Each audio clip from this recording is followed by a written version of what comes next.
Hello and welcome to Housing TV News at the top of the hour, coming to you from our studios in the nation's capital, Abuja. I'm Joyce Owoso. Our top stories. President Tinubu rejects bill for Federal University of Education in Numan, Adamawa State. House of Reps to prioritize 2025 budget, tax reform bills. Academic Staff Union of Universities, ASU, urges National Assembly to reject provisions against TET fund. FCT Minister signs 5,481 COO in 1 year. FCT land allottees can now get title documents in 2 weeks. On the foreign scene, Turkey introduces affordable housing scheme to combat rent crisis. We begin with national matters. President Bola Tinubu has declined to give assent to the bill establishing the Federal University of Education located in Numan, Adamawa State. The president gave reasons for his decision in a letter addressed to the President of the Senate, Godswill Akpabio, on Tuesday in Abuja. According to the letter, which was read during plenary, President Tinubu said his decision stems from unresolved land discrepancies and constitutional issues regarding disposal rights. Akpabio, however, assured that other minor concerns raised will be addressed in due course. The federal government has declared that the recapitalization of Bank of Agriculture will be completed before first quarter of 2025 ends to support funding of smallholder farming activities. The recapitalization of the bank, which has dragged for years, is seen as panacea for inadequate funding of commercial agriculture, as statistical evidence show that the highest commercial bank loan the sector had between 2014 and 2021 was 1.04 trillion naira in 2020, which was only 5.15% of the total commercial bank loan in 7 years.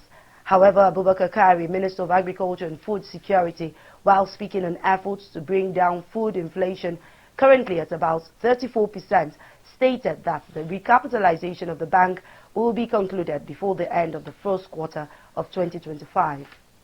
President Bola Tinubu has appointed Folashade Adeka Iyaoja as the Deputy Director General of the Department of State Services, DSS. The President made the appointment on the recommendation of the DG through the National Security Advisor, Nuhu Ribadu. The first Deputy DG appointment aims to revise the agency structure for better efficiency, as the service organogram comprises 3 Deputy Directors General in its hierarchy. Consequently, the President tasked the heads of security agencies to come up with proposals on how to improve their service delivery. We move to the National Assembly, where the Assembly has vowed to complete electoral reforms ahead of the off-cycle elections coming up this year. The President of the Senate, Godswill Akpabio, gave the assurance on Thursday upon resumption of lawmakers from the Christmas break. In a brief speech, Akpabio stressed that the foundation of every thriving democracy is a viable electoral reform, adding that it is not just a legislative duty, but a moral imperative. He urged his colleagues in the 10th National Assembly to rise up to their responsibility to give the Nigerian people a system that is transparent, credible and reflective of their will. The Senate President further stated that the National Assembly is working assiduously to conclude work on the 2025 Appropriation Bill, which is already before the relevant committees.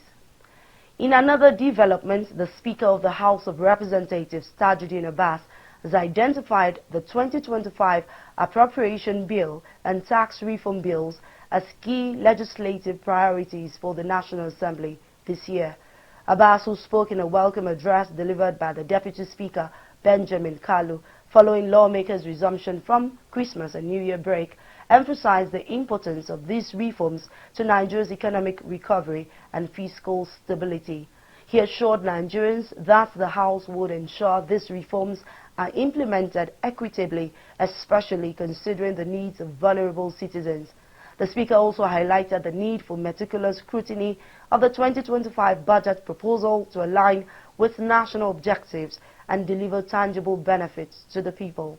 He revealed that a citizens' town hall on the budget will soon be convened to promote transparency and inclusivity in decision-making. In a clear demonstration of zero tolerance for cash flow disruptions, the Central Bank of Nigeria (CBN) has sanctioned 9 deposit money banks for failing to ensure the availability of Naira notes through automated teller machines (ATMs) during the Yuletide season. Each bank was fined 150 million naira for non-compliance in accordance with the CBN's cash distribution guidelines following spot checks conducted on their branches. The affected banks include Fidelity Bank PLC, First Bank PLC, Keystone Bank PLC, Union Bank PLC, Globus Bank PLC, Providus Bank PLC, Zenith Bank PLC, United Bank for Africa PLC, and Sterling Bank PLC. This enforcement action comes after repeated warnings from the CBN to financial institutions to ensure seamless cash availability, particularly during periods of high demand. Communication with the sanctioned banks revealed that the fines will be debited directly from their accounts with the Apex Bank. The Independent Corrupt Practices and Other Related Offences Commission (ICPC) has taken 2 government officials to court over a 12 million job racketeering scandal. The accused Joy Ndubuisi Chineme of the Federal Ministry of Trade and Investment and Godwin Takbo Sakat of the Federal Ministry of Works and Housing were arraigned on a 9-count charge before Justice C.O. Oba at the Federal High Court in Apo, Abuja. The case stems from a 2022 petition and subsequent investigation uncovering fraudulent employment schemes and suspicious financial transfers. During the trial on Monday, the first prosecution witness, Ada Ojoma, an assistant general During the trial on Monday, the first prosecution witness, Ada Ojoma, an assistant director at ICPC, provided key testimony. She revealed that Chineme had transferred a total of over 12 million between 2018 and 2021, which included 4.3 million naira sent to Sakat. The transfers were part of the investigation into the alleged job racketeering. The investigation also uncovered fake employment letters linked to the scheme. However, the defense counsel argued that the first defendant's statements were made under duress and requested a trial within trial to address the issue. The court has adjourned the matter to March 25, 2025 for continuation. This case underscores ICPC's ongoing efforts to address corruption within public institutions and hold officials accountable for misconduct. The Academic Staff Union of Universities Akure Zone has kicked against the proposed eradication of the Tertiary Education Trust Fund, which is currently under review by the National Assembly. The union also condemned the proposal that in the 2024 Nigeria tax bill, only 50% of education tax would be allocated to TET Fund in 2025 and 2026, while from 2030 upward, TET Fund would not be receiving allocation. The chairman of ASU Akure Zone, Professor Adiola Egbedokun, stated this at a press conference held on the campus of the University of Medical Sciences, Ondo Town, Ondo State on Tuesday. Egbedokun stated that the union was strongly against the proposed diverting of education tax and zero allocation from 2030. He also raised concerns on certain sections which include the illegality of diverting education tax, zero allocation from 2030, replacing TET Fund with NEL Fund, and loss of infrastructure and academic development, among others. We'll take a pause here. News stories from the build sector are up next. Please stay with us.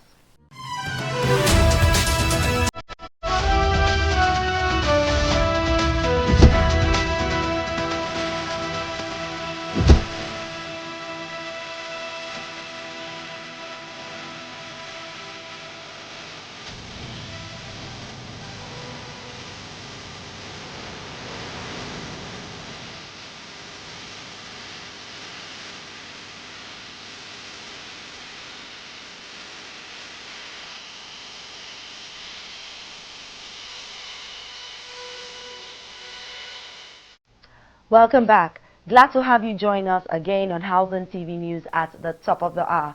Now to the build sector.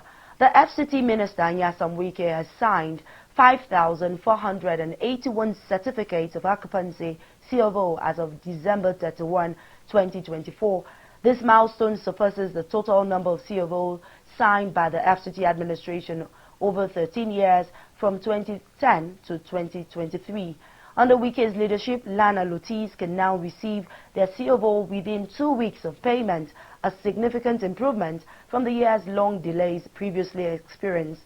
The Senior Special Assistant to the Minister, Lere Olayinka, highlighted that the new process includes uploading and verifying necessary documents within 72 hours. The FCT administration also plans to introduce auto-generated SMS notifications to inform allottees when their documents are ready for collection, addressing issues of unclaimed title documents. In another development, a group of vulnerable residents in the Federal Capital Territory, FCT, including scavengers, beggars and petty traders, have taken legal action against Nyesom Wike. FCT Minister demanding 500 million naira in compensation for the alleged infringement of their fundamental rights. Abba Hikima, a legal practitioner, has filed a suit marked FHC ABJ CS 1749-2024 before Justice James Omotosho of the Federal High Court in Abuja on behalf of vulnerable residents in the Federal Capital Territory.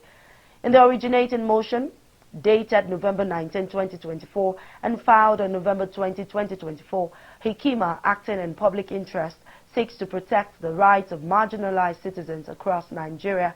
The suit names FCT Minister Nyesom Wike, the Inspector General of Police, the Director General of the Department of State Services DSS, and the Nigerian Security and Civil Defense Corps NSCDC as the first to fourth respondents. The Attorney General of the Federation AGF and the Federal Government of Nigeria were also joined as the fifth and sixth respondents in the suit. The applicant is seeking an order of the court awarding 500 million naira in general and exemplary damages for the alleged violation of the fundamental rights of the affected citizens. We move to Lagos State, where the state government has approved an ambitious 3.366 trillion naira budget for 2025, with 62% of the funds earmarked for infrastructure development. Signed into law by Governor Babajide Sanwo-Olu, the budget is structured around 5 strategic pillars, which include infrastructure sustainability, economic diversification, social inclusion and human capital development, environmental sustainability, and governance and institutional reforms. Analysts view the emphasis on infrastructure as a significant step towards addressing Lagos' urbanization challenges, housing deficits, and transportation inefficiencies. The state's high urbanization rate and growing population, now estimated at 20 million, makes such investments crucial. The governor has announced plans to construct several kilometers of roads across Lagos's 20 local government areas and 37 local council development areas. These efforts aim to open up the hinterlands, encouraging development and easing pressure on the city center. Justice A.O. Oweye of the Federal High Court sitting in Lagos yesterday fixed January 27, 2025 for the hearing on the environmental impact and validity of the Lagos-Calabar Coastal Highway project. The judge adjourned the case after resolving the issue of appearance for the second defendant and granted an extension of time to the parties to enable them to regularize their processes. A former Lagos State governorship candidate of the African Democratic Congress, Funsho Dokati. A former Lagos State governorship candidate of the African Democratic Congress, ADC, Funsho Dokati, had dragged the Attorney General of the Federation, the Bureau of Public Procurement, and High-Tech Construction Company before the court over the lack of open competitive bidding. He further claimed that the construction began without the required Environmental Impact Assessment EIA, thereby breaching the Environmental Impact Assessment Act 1992. Furthermore, he requested a declaration that the Federal Ministry of Environment and the second defendant failed in their statutory duties of ensuring compliance with the EIA Act and the Public Procurement Act. To wrap up Housing TV News at the top of the hour on the foreign scene, Turkey has launched an affordable housing scheme to address rising rent prices and inflationary pressures targeting low-income earners and first-time home buyers. Announced by Vice President Sedef Yilmaz, the project managed by State Housing Agency Turkey aims to construct 250,000 homes across 81 provinces by mid-year, focusing on urban areas with high demand. Eligible participants earning $1,265 or less monthly can secure homes with a 10% deposit and repay loans over 20 years with capped repayments. The program excludes individuals who already own property, ensuring fair access to housing. Energy-efficient and climate-friendly materials will be used for construction, aligning with zero-waste goals. Economists predict the influx of these homes could lower rental prices by up to 10% and if launched simultaneously. However, some experts, including Dr. Ahmet Buyukduman, caution that a gradual rollout may not significantly impact inflation or rent costs. Ukraine launched what it described as its most massive assault of the war so far, striking targets deep within Russian territory on Tuesday. According to the General Staff of Ukraine's armed forces, ammunition depots and chemical plants were hit across several regions, some as far as hundreds of kilometers from the border. Sources within Ukraine's intelligence agency referred to the overnight strikes as a painful blow to Russia's military capability. The intelligence agency noted that the operation was part of Ukraine's strategy to weaken Russia's ability to sustain its war efforts. Russia, for its part, claimed to have intercepted and shot down a number of missiles, including US-supplied Atasams missiles and UK-made Storm Shadow cruise missiles. Officials in Moscow have vowed to respond to the attacks. The strikes caused significant disruption within Russia. Air traffic was temporarily halted at 9 airports in central and western regions. In the southwestern Saratov region, the strikes caused significant disruption within Russia. Air traffic was temporarily halted at 9 airports in central and western regions. In the southwestern Saratov region, local authorities closed schools as a precautionary measure. No less than 100 miners working at an abandoned gold mining site in South Africa have died of suspected starvation and dehydration after being trapped underground for months. Disturbing videos of the mining site located in Stilfontein, southwest of Johannesburg, are making the rounds, and they show emaciated figures of some of the miners, some corpses wrapped in makeshift body bags deep inside the mine, estimated to be 2 kilometers underground.